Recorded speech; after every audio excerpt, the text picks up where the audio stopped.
Like this video, subscribe, and turn on notifications. And once you're done, leave a comment saying that I subscribed, and you will be replied to. We'll be doing as many as we can. 2017 was a giant mess of a year, but at least the professional wrestling itself was pretty damn good. I'm D Wicket, and these are the 10 best wrestlers of 2017. Do not expect Jinder Mahal. If you put it in the comments, I will kill you. Number 10, Charlotte. Charlotte Flair is someone absolutely deserving of her title of one of the best female professional wrestlers going today, but when it comes down to it, the booking just wasn't on her side. She never necessarily looked weak, but she lost her pay-per-view undefeated streak before WrestleMania, and then for many months she just kind of floundered around until finally claiming the SmackDown Women's Championship. Her performances were still all solid enough to land her on the number 10 spot of the list, but she definitely deserved better. She calls the figure eight. What are you going to do? 3 taps out tonight. And out from behind. Can't break it, and that'll do it. Number 9, Tyler Bate. Stacey, I'll take all you can give. Wow, Tyler Bate. Exploder suplex. And number 8, Pete Dunne. This may seem a little bit odd, but this is the fairest way I can handle these two. Without a doubt, Tyler Bate and Pete Dunne have been the two standouts of the UK Championship division. Right hand across the jaw. Pete Dunne.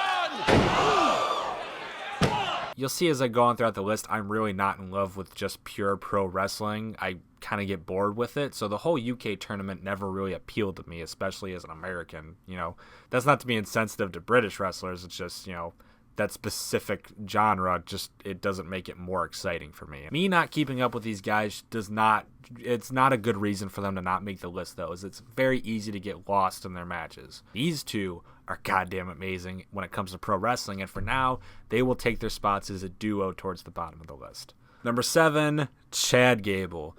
This is where the list becomes very sort of subjective for me. I messed around a lot with the names for this list. Brock Lesnar was heavily considered since he had 2 of the most WTF performances of the entire year, but his others fell flat and were just too spaced out, in my opinion. Neville was very, very heavily considered. He probably deserved Charlotte's spot, but his poor booking and just the fact that he was stuck and hated his spot kept him off the list for me personally. Charlotte managed to still keep it just interesting enough to stay alive, but I could never get into how bland the cruiserweight division was. Samoa Joe was also so heavily considered, but I felt his year was just not high caliber enough for someone with that much star power. Maybe this spot belongs to one of them, probably Joe or probably Lesnar. Oh God. But as someone who doesn't really watch pro wrestling for pro wrestling anymore, but for the fun of getting lost in big moments and fun characters, I've been loving Chad Gable lately. He's one of my favorite people. I just love Chad Gable, and him and Shelton Benjamin. It's a great team, but obviously Chad is the more favorable one of the two, and I just love him. There's nothing else I can really say. I love Chad Gable. Head belly to belly alphaplex by Jordan. O'Connor roll. Into a German suplex with a bridge. And that's it. Number 6, Roman Reigns. Roman Reigns belongs on the list of the best wrestlers of the year. You don't have to like him as a character, but respect him as a worker, as he's had numerous entertaining bouts over the years. Sure, the WrestleMania main event might be where it counts the most, and that match with Taker was just kind of awful. But his matches with the likes of Kevin Owens, Chris Jericho, Samoa Joe, and especially Braun Strowman were some of the most entertaining we saw all year. Man preserved his championship for a few seconds. The big dog hunts. Number 5, Braun Strowman. Speaking of the big abominable snowman. The top 5 are all extremely difficult for me to personally decide on, because after this point we have 5 acts who all managed to be extremely entertaining for me specifically in one way or another. I shouldn't have to explain how Braun Strowman was entertaining this year. He just kind of explains it himself by running at things quickly. Mass destruction is sort of his thing. He's really goddamn good at it. He isn't just all mass though. Strowman has proved to be durable, athletic, and very entertaining to watch due to his intensity and his stamina. Plus, his strength. I don't know if you noticed, but he's kind of strong. Look at him push an ambulance over with Roman Reigns inside. That's glorious. Every time he goes out there, you are going to be entertained by this man. That is almost a guarantee. Number 4, Asuka. Jesus fucking Christ, Asuka, the woman who couldn't lose the NXT Women's Championship, to the point where literally her own body temporarily disabling itself was the only way for her to relinquish. Asuka. Here's someone who could probably crack the top 10 even if booking wasn't on her side because she's just that damn good. But she cracks the top 5 because the booking was allowed her to show everything she's got.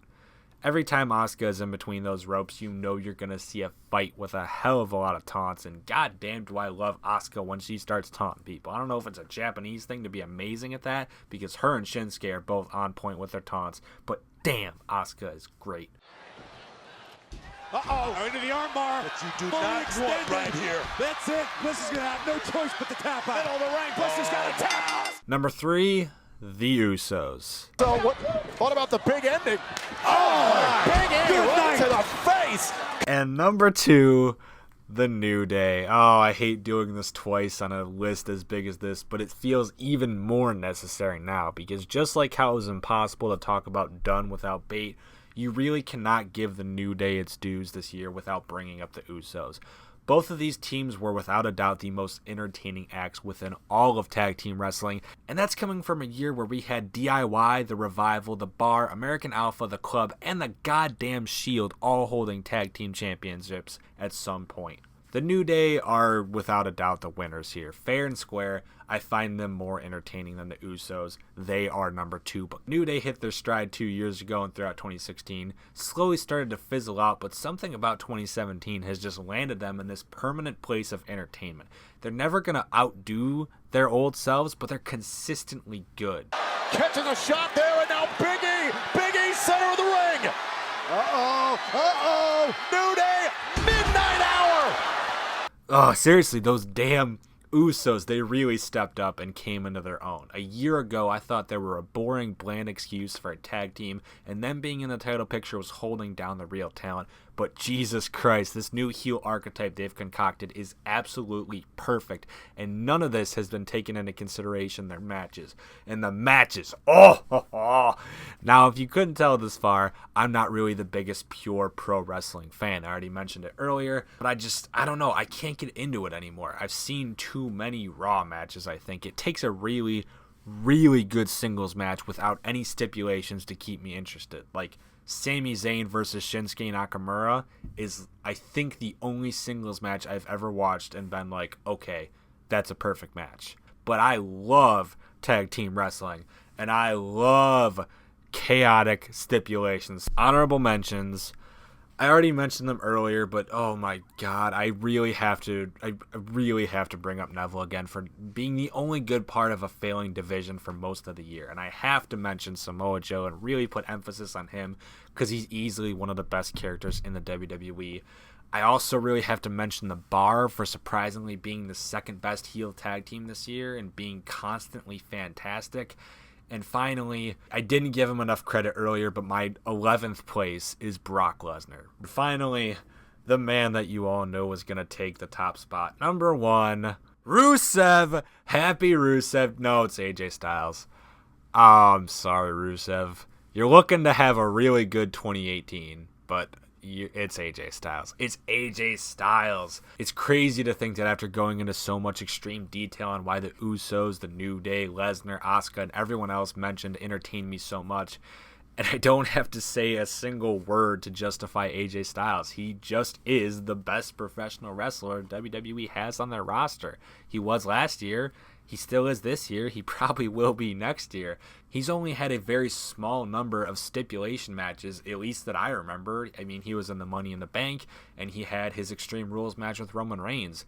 In the last 2 years, outside of the Royal Rumble, that's all I can even think of. And those were obviously great, but AJ Styles just... He had a good match with Jinder Mahal, for God's sakes, but you got to look at everything. Look at his Royal Rumble match with John Cena, debatably beating out their SummerSlam match from 2016 and immediately being considered a Match of the Year contender. Look at WrestleMania 33 when he was decidedly given the shaft and somehow made a match with Shane McMahon the best match on the goddamn pay-per-view. Look at TLC when meningitis put WWE at a disadvantage and they had to really deliver, really make up for what they're missing out on. Who did they put Finn Balor against to keep the fans happy? AJ Styles, who wasn't even a member of Raw for this Raw exclusive pay-per-view, showing how much trust they have in this man. Look at Survivor Series. Again, he partook in the best Brock Lesnar match we've seen since his work with Kurt Angle, period. You can look past the US title nonsense that took place over the summer. Everyone has rough patches, and that was mostly up to bad booking because, look who was WWE champion at the time. But even during those bad patches, those matches themselves were always entertaining to watch. WWE couldn't have picked a better person to walk into 2017 with a WWE championship, and they made a smart move to make sure they get that belt back on them by the time they walk into 2018. Click like, subscribe, and let us know in the comments down below what you would like to see next. I'm pointing at the screen. Literally, I'm pointing at you. Thank you all for watching.